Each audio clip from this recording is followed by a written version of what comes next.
Kritika adresohen edhe ndaj opozitës. Me një qeveri arrogante, me një qeveri e cila ka dikush që vjen spital thotë i poshtë Ministri e Financave nuk e don as partia e vet. Nonën e që din komaran ajo punë e moba, më dëtë. Me kanë Abdullah Hotin në një parti të udhëhequr nga Primera Partia.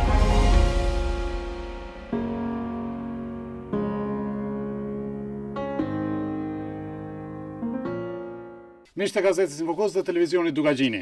Kënaqësi të takohemi edhe këtë javë për me diskutu për temat aktuale. E kam një musafir shumë të veçantë, të cilin e vlerësoj jashtëzakonisht shumë për aktivizmin qytetar, për një punë dhe kontribut jashtëzakonshëm që e ka dhënë edhe gjatë zgjedhjeve nacionale në Kosovë, e ku ka qenë i sakt në interpretime të statistikave dhe të përcjelljes së zhvillime politike edhe në terren, po edhe me rezultatet e zgjedhjeve. Eugen Cakollin e kam në studio. Eugen, mirë se erdhe. Mirë se u gjej, faleminderit për ftesën. Nga KDI-ja mos e harroj. Eugen, ta dhash një vlerësim me sinqeritetin më të madh, edhe pse nuk është që na njihemi mirë edhe kështu jemi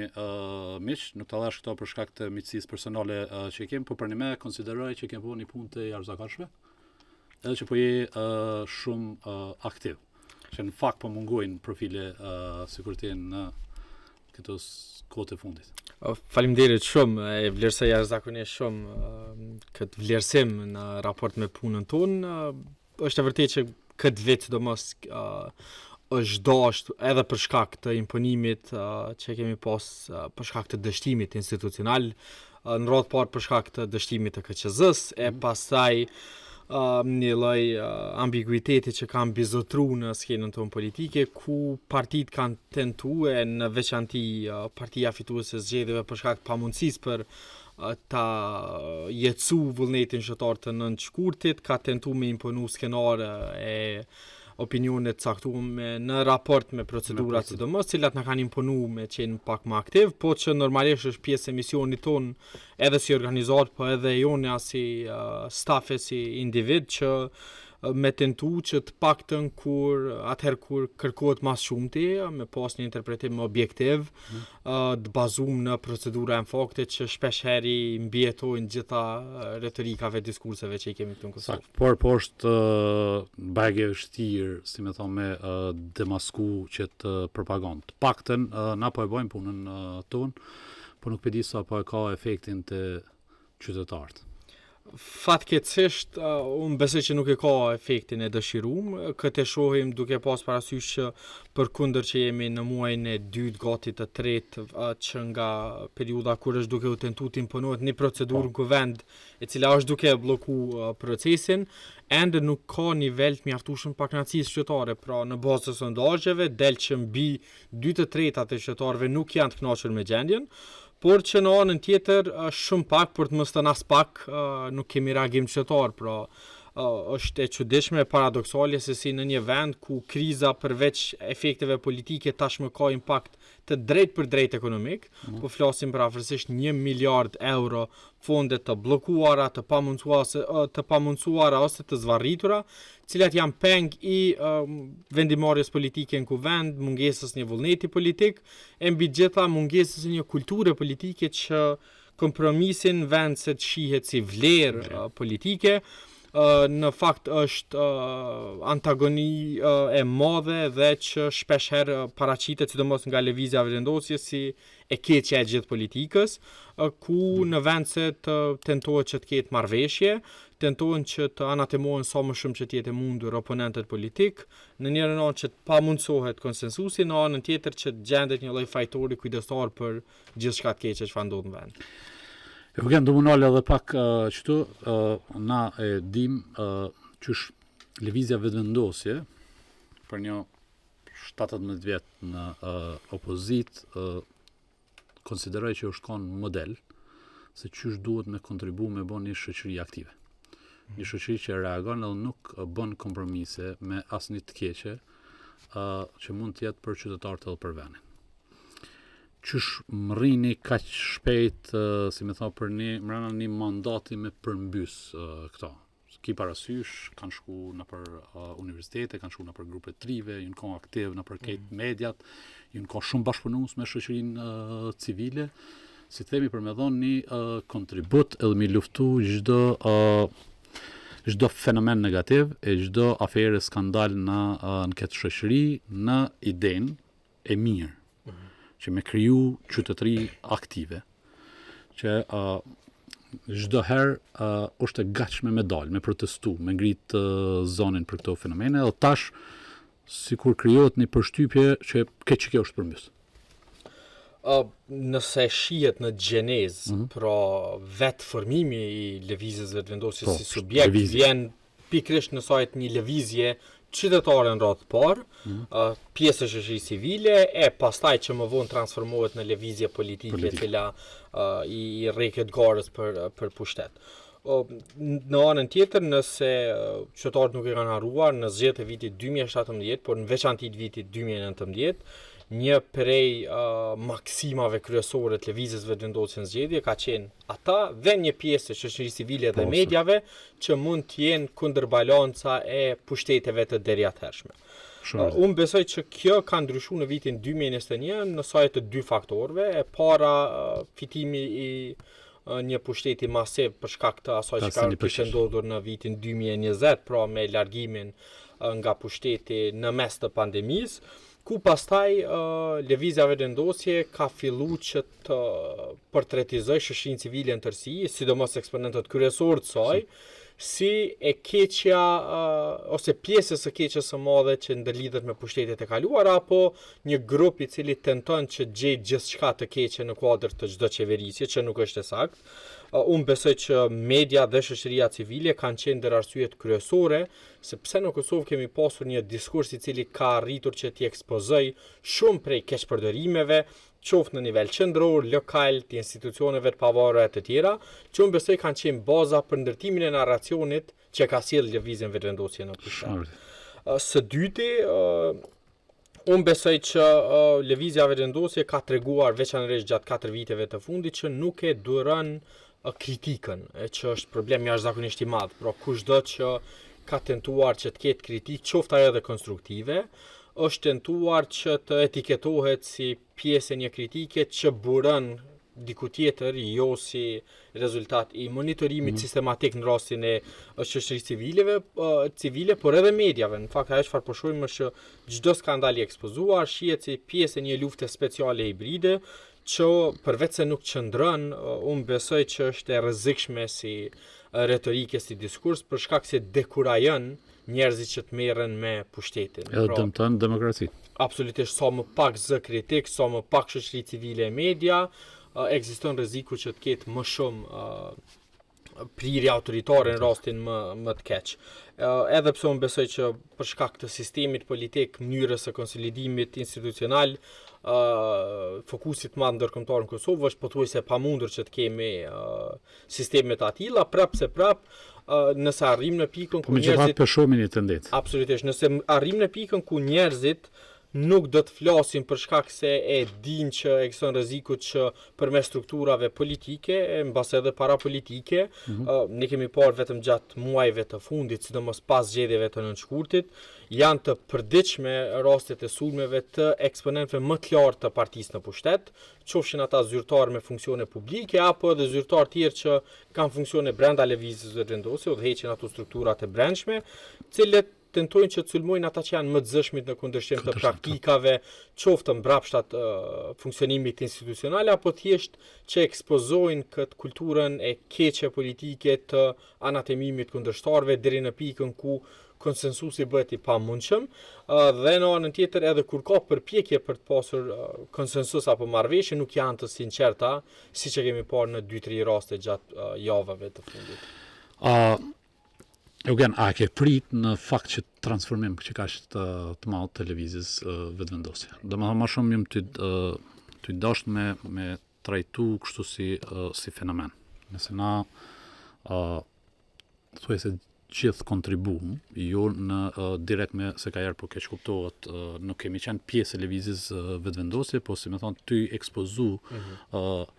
dështimet edhe të këqijat e pushteteve të kalune, si më thonë, trasum rrugën që me ardhën pushtet këta. Edhe të pas parasysh krejt ato që i njohin në thelb, domethënë një gjenerat e re, i cila ka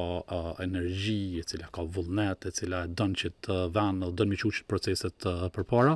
a e ke prit që na do të kalojmë prej një faze ku ndoshta pushteti i kalum e prun ide në qëtë pikë edhe tash kemi me pas një transformim për të mirë, paktën në qëto fusha ku i kemi qenë kritik, ku ka mu luftu korrupsioni, nepotizmi, ku kemi me pas njerëz në për institucione që janë shumë më kredibil, kemi pas një transparencë shumë më të madhe në për institucione, raporti me media, ndërtimi i demokracisë, diplomacia jashtme, qëto, a i ke pas qëto pritje në fakt ty pas parasysh qëtë lëvizje vetëvendose dhe qëta njerëz çfarë na i kemi pas në opozit? Realisht jo, unë në fakt besoj që ajo çfarë ka ndodhur kjo lloj metamorfoze cilën ka kalu lëvizja vetëvendosje, sidomos përgjatë pushtetit, është krejt atipike për raste të tilla, pra kur një parti e cila vjen pushtet në soje të një narrative në cilën kontribuojnë më shumë se sa vetë partia, strukturat e shoqërisë civile, mediave, akterëve të tjerë, kam pas pritje që do t'jetë dukshëm e hapur, do t'i promovoj këto vlerat e integritetit publik e politik, cilat kanë qenë ndër kauzat kryesore të saj gjatë kohës sa ka qenë opozit, por që në anën tjetër besoj që pjesa qëndësore që ka bë dallimin ka qenë fitimi 50%, 50+ % të votave, gjë që pastaj është kuptuar ose keq kuptuar qëllimisht si nxitje për ta mirëmbajtur një situatë të tillë. Fakti që më nuk përmendet shoqëria civile si vlerë shtuare politikbërjes, fakti që më mediat nuk paraqiten si faktori kryesor që ekspozon raste të korrupsionit apo të keqpërdorimeve, për shkak se tashmë kemi të bëjmë me raste të keqpërdorimeve që kanë një adresë të vetme. Unë besoj që kjo është ajo që ka ndiku që lëvizja vetëvendosje ta tjetërsoj një pjesë të madhe të identitetit. Ka mashtrim Eugen prej fillimit edhe ndoshta veç këtë retorika e tyre ose këtë ajo që ka e kanë proklamu për gjatë ton këtyne viteve. Ka qenë një lloj mashtrimi për me marrë në pushtet apo ndoshta që të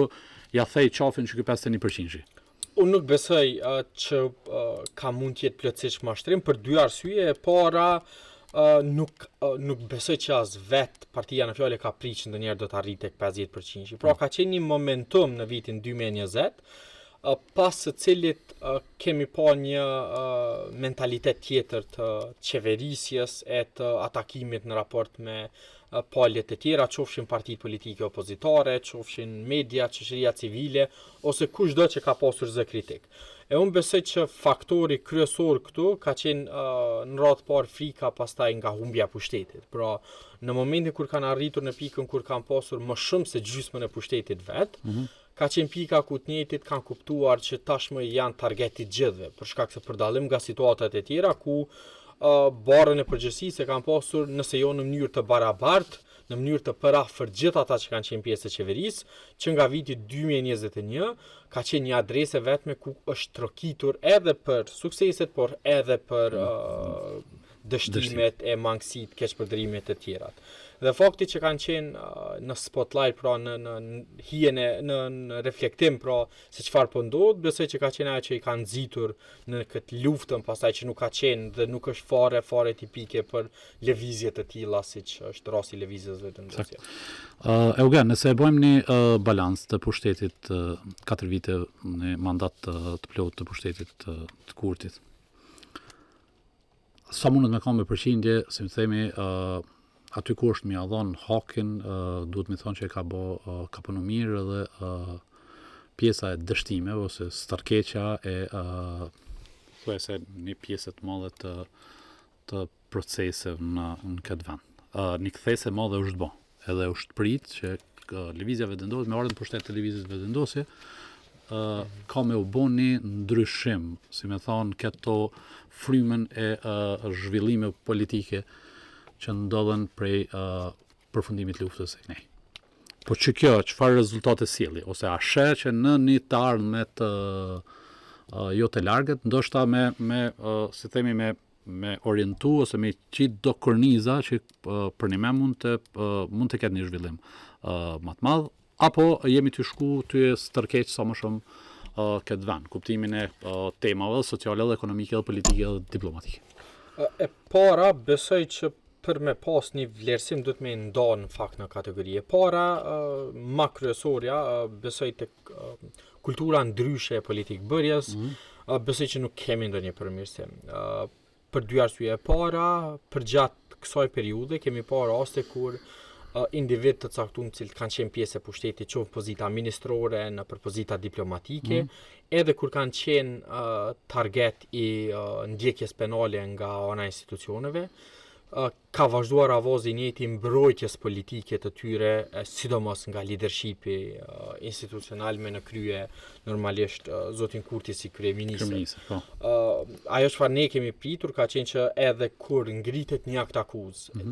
përkundër prezumimit pafajësisë që e gëzojnë si drejt gjitha individ, do të ketë paktën një lloj distancimi nga ta derisa të ketë një verdikt nga gjykata. E ajo çfarë kemi parë është përveç se nuk ka pasur distancim, ka pasur mbrojtje dhe sulm ndaj institucioneve gjyqësore, të cilat po është e vërtetë që i kanë 1.001 të meta, mangësi, të cilat janë evidentuar në baza të shpeshta kohore, edhe në kuadër nevojës që ka për reformim të sistemit të drejtësisë. Në anën tjetër, nëse mbetemi tek raporti me sistemin e drejtësisë, që është unë besoj elementi më substancial që ka treguar për një mentalitet tepër të mbrapsht të qeverisjes, ka qenë përpjekja për ta shfrytzuar reformën në drejtësi për përfitime politike. Në kuadër të reformës në drejtësi, pjesa më esenciale është ajo e vettingut që tashmë në fund të mandatit, nëse jepet një lloj epilogu, është në pikën 0. Këtu në radhë parë, normalisht lëvizja vendosje ka pasur pjesë të retorikës saj të përditshme politike që ne kemi bërtonën, tashmë është çështje kuvendit, duhet të arrihet, por nuk do të harrojmë që vettingu është intensifikuar kryesisht në fund të mandatit. Dhe në anën tjetër ka qenë jo realiste për të mos thënë me tendencë manipuluese, pritet që vettingu mund kryhet nga një parti e vetme pa pasur konsensus, duke ditur që për vetting të plot nevojiten 2/3 në kuvend. Dhe atë 2/3 e dy feshta, pra ajo shumica e dy fesht, ku përfshihen edhe komunitetet jo shumicë. Unë besoj që këtu ndërhyrjet e fundit kozmetike me përjashtim të projektligjit të KPK-s, i cili besoj është hap i mirë, të tjerat në fakt me faktin që ose janë rrëzuar pjesërisht ose tërësisht, ose është dashur të kalojnë nëpër disa filtra edhe gjykatës kushtetuese, por edhe të Komisionit Venecias, që kanë gjetur elemente të keqpërdorimit të këtyre iniciativave në dëm të interesit publik dhe të drejtave të individëve, këtu potencialisht ata që mund të jenë subjekti ndjekjes, tregon që këto iniciativa nuk është se janë manifestuar mbi bazën e premtimeve elektorale së pari, dhe së dyti shpesh herë kanë mundur të perceptohen edhe si përpjekje që të përdoren si mjete politike në kuadër të luftës së përditshme elektorale që e kemi në Kosovë. Në aspektin ekonomik, unë besoj që vendi, fakti që kemi pasur kriza të një pasnjëshme,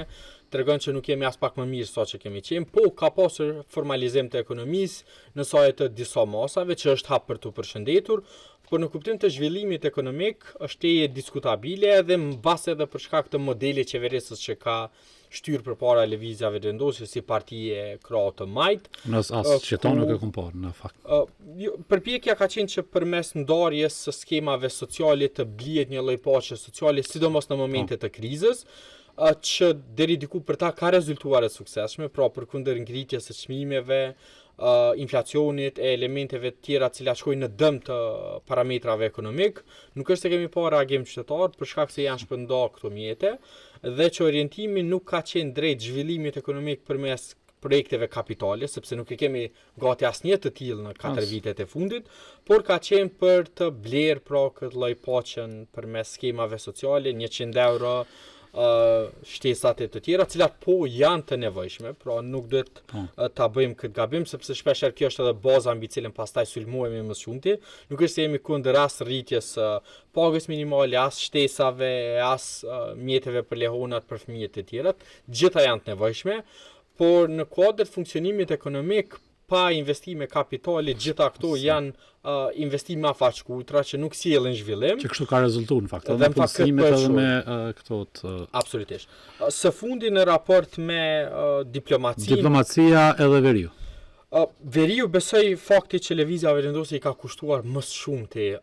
prioritet edhe gjatë zgjedhjeve të fundit, tregon se edhe ata e dinë që ka pasur sukses. A është sukses afatgjat apo afatshkurtër, këtë do ta shohim pas zgjedhjeve të ardhshme. Kisha pas që më nal qëtu pak Eugen. A e, si me thonë, një verzion i njerëzve që ne diskutojmë është që Kurti duke u gjinë para një situate ku e kemi po, as nuk me gjas dhe ato që e kom thonë prej fillimit, nuk ka pas njerëz, nuk ka pas kuadra, as me ndërtu, me hartu një politik mirë të zhvillimit në aspektin e projekteve, investime u kapitale, se ato dojnë punë shumë, nuk janë çështë leta për me bo. Si me thonë këtë prioritetin e 7 qitit parin. Edhe thuaj se i gjithë mandati i shkojti u marrë me veriun. A ke, si me thonë, shpikje e ti në kuptimin për me majt elektoratin, duke qenë që është një prej nështë tema më populiste, kështu në. Apo për një me konsideron që është bo një punë e mirë në veri. Se e ki një narracion që është ndërtu, edhe që lëvizja vetëvendosje edhe në zgjedhjet e fundit e përdori. E shliru veriun. Unë besoj që arsyeja pse veriu dhe në përgjithësi situata me shtrirjen e sovranitetit ka rritë që të jetë tema prioritare qeverisjes së fundit në 4 vitet që i lan pas, ka qenë fakti që veriu ka qenë temë e cila sjell përfitim elektoral. Në njërën anë, po, askush nuk mund ta mohoj që gjendja në veri është dukshëm më mirë sa që ka qenë. A ka mund të jetë më mirë? Po, ka mund të jetë më mirë dhe unë besoj që këto janë 2 elemente që duhet teksu. Qëto rezultate, a ishin rritë të njëjta me menaxhu pak më mirë, që mos mi pas na çto pasoja çfarë i morën prej bashkisë ndërkombëtare. Unë besoj që problemi kryesor me situatën në veri është fakti që është shfrytzuar për protagonizëm politik. E kjo është ajo që ka bërë diferencën, unë mendoj edhe në sytë e ndërkombëtarëve.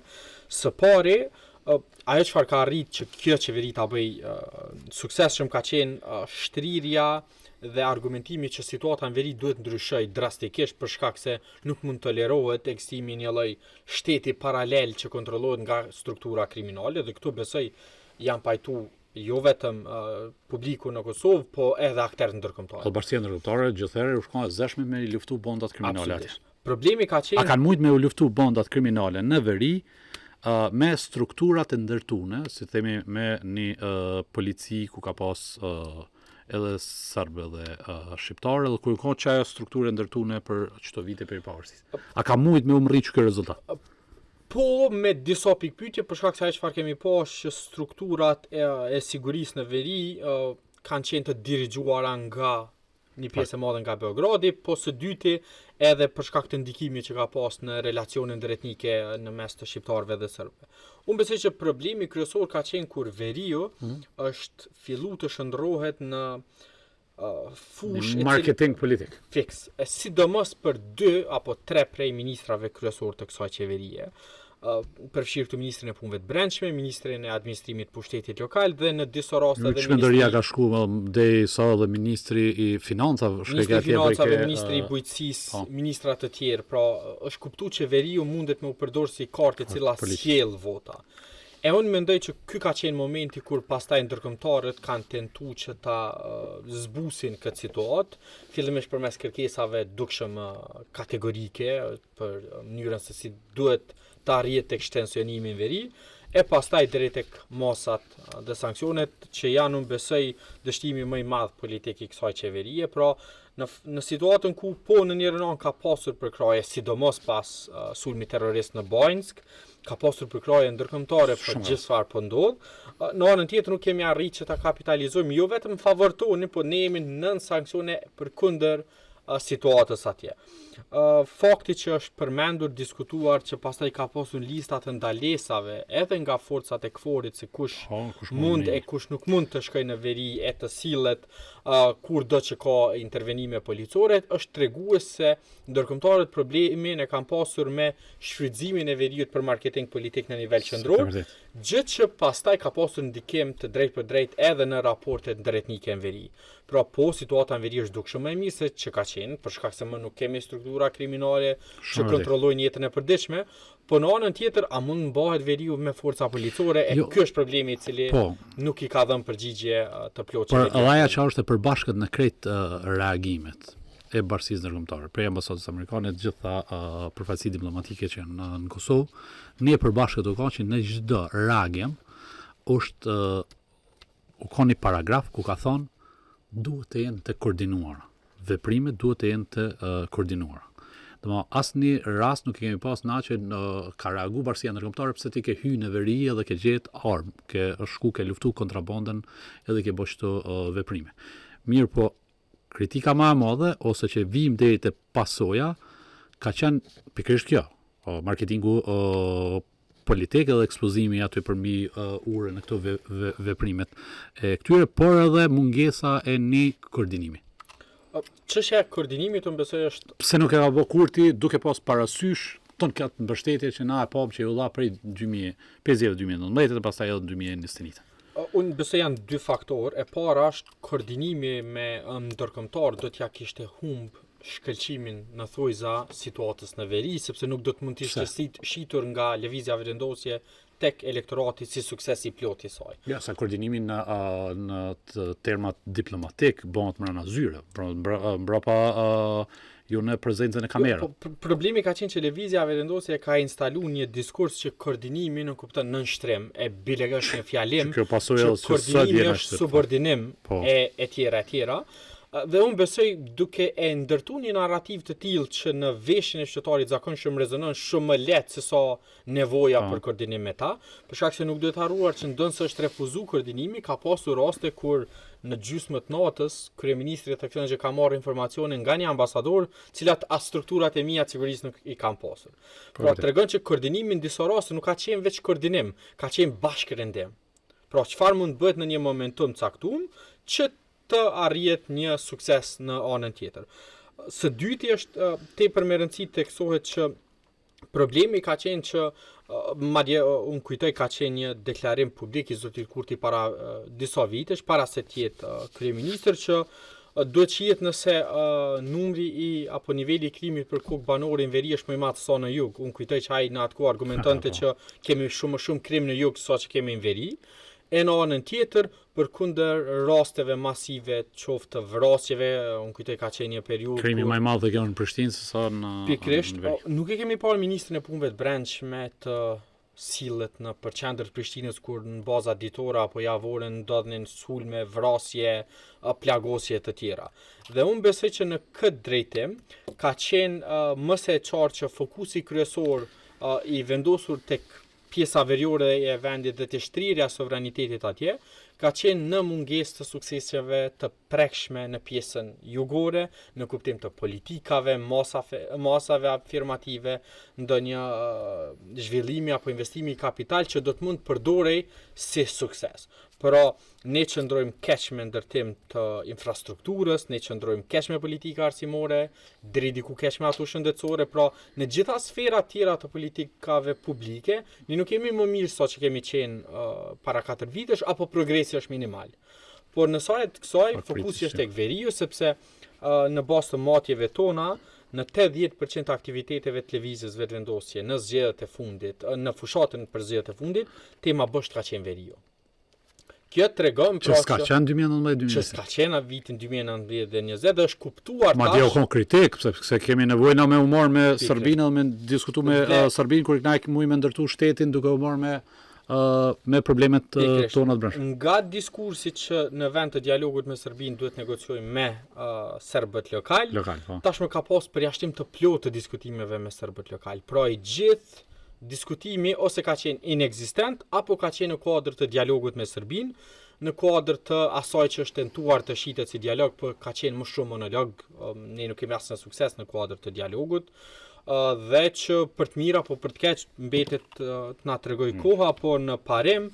ne kemi arritur në pikën ku kemi bërë kompromis me raportet me aleatët me situatën veri, ku duke tentuar që ta shtrim njanshëm dhe njanshëm në kuptimin e mungesës së koordinimit, pra jo që është dashur të merret leje nga Serbia, sepse normalisht askush nuk do të donte një gjë të tillë, por në anën tjetër problemi në veri është politik, më shumë saj sigurisë. Pra, e tërë situata në veri është situatë politike e mungesës së një marrëveshje përfundimtare me Serbinë. Unë besoj që pa një marrëveshje përfundimtare me Serbinë, situata në veri do të mund mirëmbahet vetëm me forca policore, e që nuk e di nëse është një projekcion apo një qasje apo frymë e cila do të pranohet nga ndërkombëtarët, dhe kërë përshojmë në baza ditore.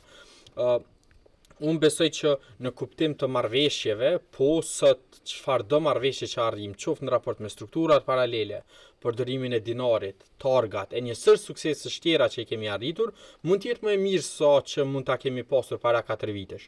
Por në kuadër të asaj pakës së madhe të marrëveshjes për normalizim të marrëdhënieve, besoj që prania forcave policore është në vetvete disavantazh, sepse normalisht që ndërkombëtarët pasi që ta adresojnë gjitha çështje tjera ku ne kemi suksese dhe fitore, besoj do të shkojnë në fund tek çështja e sigurisë, tek çështja e policisë, ushtrisë dhe tjera, cilat unë besoj që tashmë rrezikojnë të jenë më disfavorshme se sa që kanë qenë më herët. Eugen, nivelin e korrupsionit në pushtetin e Kurtit. Është ka alarmante, kemi thonë në vazhdimsi, që korrupsioni e në fakt këtë ato ekspozimit që kemi bërë raste konkrete me fakte në qeverisit e kalune përmes të ndera, janë quajt një lloj pandemie në Kosovë që nuk po mundën me i rezistu asnjë prej institucioneve dhe njerëzve që po vinë në pushtet. Në çfarë përmosa e sheh në prej kur ka ardhur vetëvendosja. Kemi parasysh edhe faktin që unë kam dëshirë me përmend shpesh, që është që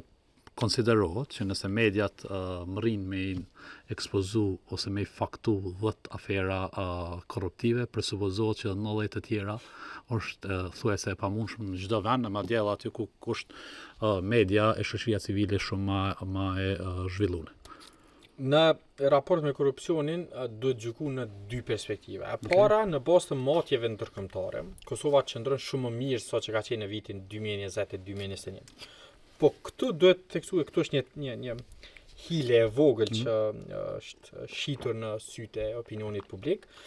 I gjithë progresi i Kosovës në matje ndërkombëtare, në raport me luftimin e korrupsionit, nuk i faturohet luftimit korrupsionit per se, por në radhë të parë miratimin e legjislacionit që ende nuk është në fuqi, së dyti qasjes demokratike, transferit qetë pushtetit, organizimit të zgjedhjeve të lira e të drejta dhe faktorëve të respektimit drejtave civile në për procedura. Në anën tjetër, është kontributi i qytyne ndryshime ose qytyne rezultate, si të themi vetëm që kjo qeverisje, apo është procesi ndërtimit të institucion? Në kuptim të legjislacionit, pra miratimin e ligjit 3 për financimin e subjekteve politike, ligji për Këshillin Prokurorial, ligji për vettingun, ligji për byroën e njësër ligjësh tjera, janë hapa të mirë dhe që kanë qenë ndryshimi i pritur e i domosdoshëm në kuadër të reformimit. Por në kuptim të luftimit korrupsionit nuk do të harruar që vendi nuk qëndron fare më mirë. Kemi edhe raportin e Amerikan ku thotë që është thellu. Fiks. Në kuadër të raportit Departamentit Amerikan të Shtetit janë disa elemente serioze, pra pjesa dhe të fjalë që korrupsioni serioz në nivel qeveritar, ku më besoj këtu duhet përmendur dy çështje. E para, ajo çfarë kemi parë është përpjekja për luftimin e korrupsionit ka qenë kryesisht e fokusuar tek eksponentë të ish pushteteve të kaluara. Pra nuk i kemi asnjë rast, po është e vërtetë që në Kosovë ende asnjë politikan nuk ka shkuar në vujtje dënimit me burg. Asnjë prej 10 rasteve të mëdha që mund t'i kemi pasur. por në anën tjetër ajo çfarë dallon nga e kaluara është që të paktën në të kaluarën ata që kanë qenë pjesë e procedurave gjyqësore nuk janë përkrahur publikisht. Po në prapaskena ka pasur zhvillime dhe ka pasur prokurorë cilët kanë qenë më të afërt me pushtetet kaluara, por të paktën kemi pasur distancim politik nga leadershipi institucional. Tashmë çfarë kemi parë është përkundër ndjekjes penale të një numër të madh të ministrave, mund të them ka pak ministra cilët nuk kanë qenë në ndjekje penale, filluar këtu qoftë për çështje të cilat ndërlidhen me të nderët një burimor, me vendimarrje për ndarje të granteve, të subgranteve, deklarim të rrejshëm të pasurisë, e një sër çështje tjera ku kanë qenë përfshirë individ në kuadër të qeverisë së fundit. E këtu problemi më i madh ekziston tek fakti që jo vetëm që nuk kemi kulturë të ndëshkueshmërisë apo distancim. Ne kemi pasur marrje në mbrojtje të këtyre individëve. Filluar këtu me rastin e rezervave shtetërore, duke vazhduar me çështjen e ambasadorit Martin Berishaj, tek rasti i fundit i ministrit Peci ku në Gipit këtë probleme e një sër çështje tjera të cilat janë korrupsion në një sektor të madh e të profitabel, shumica prej tyre të paktën, që ndërlidhet me sektorin e energjisë. Pra ajo çfarë kemi parë është për dallim nga rastet në të kaluarën që kanë qenë tek sektori i infrastrukturës, tashmë fokusi i rasteve të tilla lidhet me sferën e energjisë. E unë besoj kjo është për dy faktore. Para, sektori i energjisë është më pak i kuptueshëm në sytë e nëvesh të qytetarëve. Pra është më e vështirë të shpjegohet se si bëhen këto transaksionet, blerjet e energjisë, regjistrimi i kompanimeve që bëjnë tregtim të energjisë të tjera, dhe së dyti unë besoj ka qenë një sektor ku edhe sytë e publikut nuk kanë qenë të trajnuar për të zbuluar këto. Në fakt, e dyta është që ndoshta në krejt këto tenderat e brendshëm në investime kapitale në të tjerat nuk mundën me u lujt ose me u lujt korrupsioni më shumë sa në sektorin e energjisë. Po, në rreth parë për shkak të sasisë mjeteve që janë të kemi përmi 700 milion euro veç nga e dyta është këtu kontrata në shumë raste janë kontrata të cilat lidhen në për procedura të mbyllura për dallim nga projektet infrastrukturore ku reflektorët e publikut, e sidomos të mediave dhe shoqërisë civile. Për shkak të specifika ndryshe të termocentrale. Po problemi këtu edhe korrupsioni i madh u kon te shitblerja e energjisë elektrike. Absolutisht. Unë besoj që energjia është sektori dhe fusha ku ka pasur të paktën raste të presupozuara, ne nuk kemi për asnjë prej tyre ende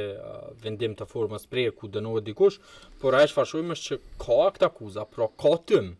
Mbase ne s'po shohim zjarrin, po ajo çfarë po shohim është që ka tym në kuadër të kësaj sfere. In fokusi prej vitit parë të marrës pushtetit, ka raportu gjatë të në kohës, po pak u dëkshin edhe të pa besueshme fillimisht, por domi më i madh që ju ka bënë që të sferën e ekonomisë, këtij veni është bënë në sektorin e energjisë. Edhe pasoja më e madhe që ka ndikim drejt për drejt te jeta e qytetarit të Kosovës është pazaret edhe keq menaxhimi, edhe abuzimi me energji. Për shkak të faturave, ato që po mundohemi me shpjegu në tana herë që nuk është vetëm faktura që ti e pagun si konsumator i energjisë elektrike, por faktura që sot na e paguajmë edhe në market. Domethënë që unë në vazhdimsi e kam thonë që është kthy ajo që për cilën folke dikur Albin Kurti, që u kon shumë e vërtet që mafia energjetike në krejt Ballkanin është konsideruar që i lëviz edhe i bën edhe lëvizjet politike. E ke pas në këto 4-5 vitet e fundit, si asnjëherë më parë, që ka pas ndikim. Domethënë pe aferës Martin Berisha e tash deri te këto që për çdo ditë po prezantohen nëpër media ku është dështimet e një pasnjëshme të termocentraleve të Kekut. Në rreth parë, unë besoj që energjia është sektori që prodhon më shumë të pasoja në ekonomi. Pra, mund të mos e shohim sot, mund të mos rriten çmimet të disa muaj, mund të blihet një lloj paqe me ndonjë masë sociale. Herë do kur, për shkak të skemave në bindjen time masive të keqpërdorimit në sektorin e energjisë, pasoja do t'i shohim edhe me rritjet e inflacionit, me rritjet e çmimeve, me ndikime tjera në jetën e përditshme të qytetarëve, jo vetëm në kuadër të produkteve bazike që ne bëjmë. Por nuk ka sektor i cili nuk ndikohet nga rritja e çmimit të energjisë dhe nga manipulimet të cilat po i shohim. Për shkak se në njërin anë ajo çfarë kemi parë përgjatë 4 viteve, por në veçanti 2 viteve të fundit, është një përpjekje e organizuar për ta mbajtur sektorin e energjisë larg syve të publikut. Pra nga ajo çfarë kemi parë nga ato nuk kuptohet mirë, por që ata ndoshta kanë gjetur edhe si fushku kanë mujt me nga ajo çfarë kemi parë në ato përgjime që dolën nga ato grupet e WhatsApp-it, ka qenë se në këtë çështje kanë qenë përfshirë vetëm struktura më e lartë vendimorse brenda qeverisë, por edhe brenda lëvizjes vetëvendosje. Kjo tregon që me këtë çështje janë marrë personalisht leadershipi. Por nuk është çështje më e ekspertëve, nuk është çështje e vendimarrjes tek teknokratët, ata që e njohin, por ka pasur udhëzime, kërkesa direkte në raport me këto çështje. Po, në fakt na I kritikojshëm atëherë që kur I kishin një lidhje politike që I qeshin anëtarët e bordit. Ata shepom që këta prej lëvizjes vetëvendosje ndërhyshin në kur duhet mu nshurë, kur duhet mu nal termocentral. Fiks. Pra kjo tregon që sektori i energjisë ka qenë në kontroll e sipër nga lëvizja vetëvendosje si subjekt politik përmes kryeshefit ekzekutiv të Kekut, tek ndikimi në zëre dhe tek gjitha struktura tjera cilat janë pjesë e kësaj mega strukturës së energjisë, ku unë po e ripotencoj është shumë e vështirë, pra unë shpesh rastisi edhe në qytetarë të cilët ende nuk e kanë as të qartë ku është dallimi në mes të Kekut, Keskës, Kecit, dhe strukturave tjera cilat merren me çështjet të energjisë, dhe në sajat kësaj situate është shumë e lehtë që të ketë keqpërdorime pa pasur vëmendje, por unë besoj që këtu ka rënë gozhda në sharë, për shkak se çfarë kemi parë është që përkundër kompleksitetit të çështjes, një pjesë e madhe e mediave, përfshirë këtu edhe mediumin tuaj, por edhe mediume tjera, kanë arritur që të vënë dritë mbi këto skandale, cilat edhe pse mund mos jenë plotësisht të kuptueshme, ajo çfarë ka rëndësi është qytetarët po e dinë që këtu ka diçka. Mbetet të shihshme se prokuroria do të arrijë që ta vërtetoj fajësinë e individëve të cilët kanë qenë të përfshirë në këto afera, por ajo çfarë ka më shumë të rëndësishme është që të paktën dihet me emër e mbi emër se kush është duke tentuar që ta vënë në kontroll sektorin e energjisë, përmes kujt, dhe se si rastis që ata që tregtojnë me energjinë po dalin të jenë të afërt me strukturat vendimorse brenda lëvizjes vetëvendosje apo kabineti qeveritar. E kjo unë besoj është indikatori kryesor që tregon se nuk është se kemi përmirësim edhe substancial në kuadër të luftës kundër korrupsionit, në fakt kemi degradim, edhe raportet ndërkombëtare përmendin çështjen e task force-s të azëm kundër korrupsion, lëvizjet në propozita të këtyre individëve, të cilët kanë qenë të përfshirë në hetimin e të gjithë eksponentëve kryesor që janë të afërt me lëvizjen vetëvendosje, filluar nga rasti I zotit Martin Berisha, I ambasadorit, tek rasti I Donika Gërvallës, tek rasti I Nagib Krasniqit dhe të gjithë aktorët që janë me peshë politike në kuadër të kësaj. Eugen e lash për në fund se në fakt çdo që aty ndodh në kuvendin e Kosovës, nuk e di apo e vrejnë këta politikan, po pesho që është bën gati thuajse e padurueshme edhe për qytetarët e Kosovës. U detyrut me u organizu disa organizata jo qeveritare dhe një të dojnë në protest, keni paralajmëruar që deri të zgjidhet konstituohet kuvendi I Kosovës do të dilë. Shpresojmë që kjo të marrë fund brenda 30 diqit përcaktuar nga gjykata kushtetuese si afat për konstituimin e kuvendit, edhe pse gjasa duken relativisht vogla, por pas afërsisht 40 dështimesh, ne në fakt si organizat në përgjithësi si shoqëri civile në koordinim me organizata tjera, që nga ditët e para kur ka filluar kriza, në radhë parë kemi paralajmëruar që po shkojmë drejt një skenari tillë bllokues, I cili ka një problem, pra I cili është madje edhe më I madhi, është përpjekja për ta lodhur edhe qytetarin. Pa përgjegjësi politike. Në njërin anë kur ka filluar kjo krizë ka pasur nivel më të lartë reagimit, por kur qytetarët mësohen në këtë 48 orëshin e 2 minutave seancë, besoj që është arritur dhe kjo për fat keq ka pasur sukses që të lodhe shtetare deri në masën më ku as nuk u bën përshtypje. Po, është Në njërin anë ka një pezm të madh shtetare se pse po ndodh kjo, po në anën tjetër gjithkush e di se kjo do të vazhdoj. Pra askush nuk po bën asgjë në këtë drejtim dhe normalisht bindja jonë është që situata aktuale nuk është për shkak të mungesës mekanizmave kushtetuese procedural. Në fakt është pikërisht e kundërta, shfrytëzimi i mekanizmave procedural për ta zvarritur situatën. Këtu barrën më të madhe përgjithësi s'ka si të mos se ketë lëvizja vendosje, e cila ka fituar numrin më të madh të votave dhe të mandateve në Kuvendin e Kosovës, por që duket që në njërën anë paradite u kërkon konsensus e madje një prej partive që është e treta në këtë rast Lidha Demokratike i kërkon koalicion, e pas dite përmes akterëve tenton që ta anatemojë, ta shajë, fyje do shantazhojnë që nuk ka asnjë sens, pra tregon që ose kërkesa nuk është e sinqertë, ose thjesht po tentohet që të gjendet një lloj fajtori kujdestar, cili do t'i lihet pjesa më e madhe e fajit nëse vendi do të dështojë që të ketë institucione deri në fund vitit, për shkak se në një seri të takimeve që ne si organizata i kemi zhvilluar me gjitha partitë në vend, ajo çfarë kemi parë që është më shqetësuese është që lëvizja vendosje nuk e ka ndjesinë e urgjencës për situatën e fjalës. A pe konvenant që ka bërë Eugen? Unë besoj që po, për shkak se po të mos i konvenante do të ishte gjetur zgjidhja. Pra, unë nuk besoj që për një vot, në këtë rast për 4 vota, por me qenë se nisma ka treguar vullnet për të kontribuar në tejkalimin e krizës, nuk besoj që për një vot do të ishte problemi i madh që të sigurohet numri minimal i votave. Unë besoj ose e kanë dorë vetëm ndru kandidatin edhe me problemi unë besoj që ndodhet tek fakti që nuk ka interes të qeveriset me 61 apo 62 vota. Unë besoj që ky është problemi kryesor. Çka po lexon në çet citat? Çka o ty synu Albin Kurti? Se në këtë rast na flasëm për Albin Kurti, se besoj që nuk është me drejt nuk mund me thonë që ke lëvizja vendosje, se kemi një ajo çfarë po shohim e sidomos edhe në seancën e sotme, pam që vullneti apo vendimarrja e liderëve të partive apo përfaqësuesve kryesor ju mbi vendos vullnetit të 100 deputetëve që po presnin aty se çfarë ndodh, dhe pastaj vije kryesuesi dhe thotë se përfaqësuesit janë marrë vesh kështu e shtym seancën për pas 48 ore. Unë besoj që qëllimi kryesor është ose të gjendet një fajtor kujdesor në mesin e partive opozitare për dështimin, ose të ketë përçarje të opozitës. Në njërin anë, vetë partitë cilat janë ish opozita, për shkak se aktualisht ende nuk kemi tabore të ndara në opozit, është se ato nuk janë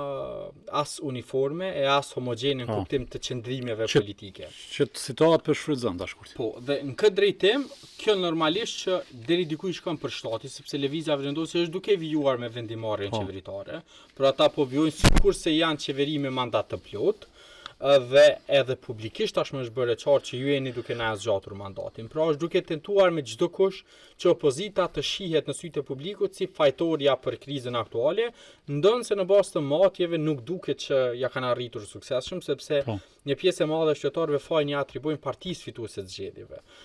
Në anën tjetër, unë besoj që ende është në lojë karta e organizimit të 2 palë zgjedhjeve për një ditë. Këtu lëvizja... A i konvenon që kjo lëvizje vendosje? Po, unë besoj që kalkulimet e tyre janë që mund t'i konvenoj për 2 arsye. E para, lëvizja vendosje performon... në komunë. Lëvizja vendosje performon zakonisht më dobët në zgjedhje lokale në mungesë të figurave, le të themi, të cilat gëzojnë popularitet të madh me përjashtim të disa komunave të mëdha. Në anën tjetër, përzierja e 2 fushatave, niveli qendror dhe atë lokal në një fushatë të vetme normalisht që më shumë t'i shkon për shtati lëvizjes vendosje, sepse në vend se që të merret ta zë me problemet të nivelit lokal, mund të vazhdoj që ta shes çështjen e veriut, pra mund ta paramendoni nëse zoti Kurti do të shkonte në secilën komunë të bënte fushat në emër të lëvizjes vendosje, kur qytetarët marrin triflet votime, gjasa që të votojnë në mënyra të ndryshme në triflet janë shumë të vogla. Kështu që unë besoj që kalkulimi është ky, megjithse besoj që ekziston një dozë hezitimi edhe te lëvizja vendosje, sepse kjo mund të kthehet bumerang. Pra, qytetarët në nivelin lokal deri më tani por se ka shpërputhje të madhe të rezultateve në nivelin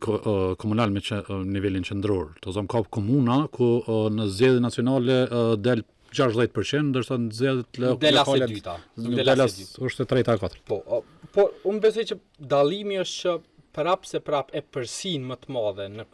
procesi zgjedhore kanë çështjet nacionale. Nëse do të kishim zgjedhje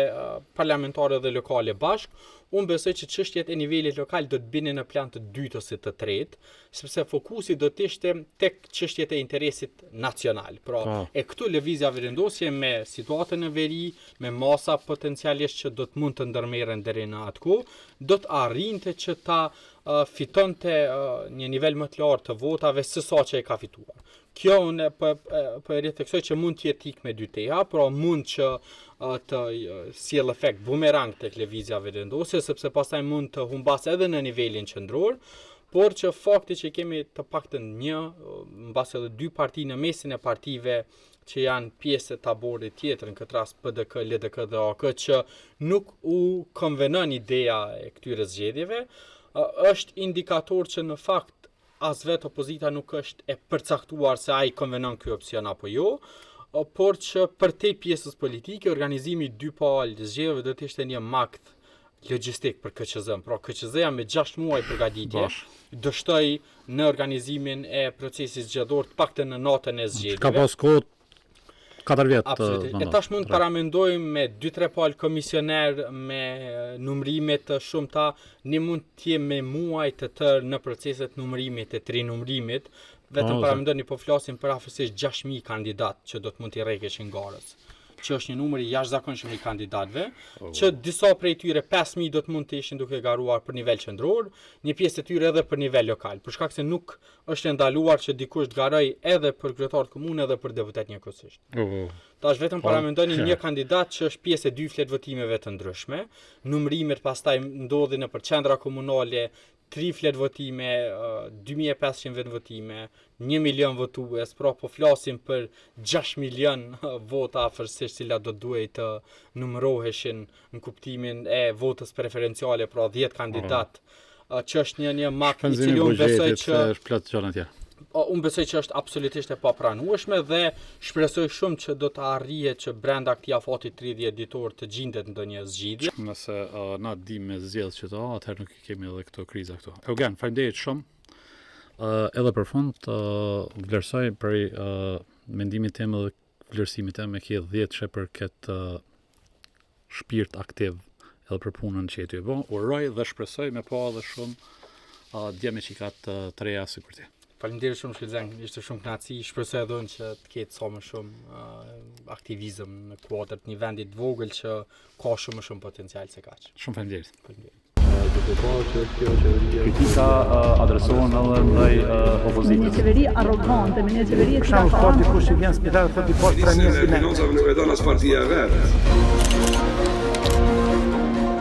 Në na që din Komaran ajo punë e madhe, Me kanë Abdullah Hotin në një parti të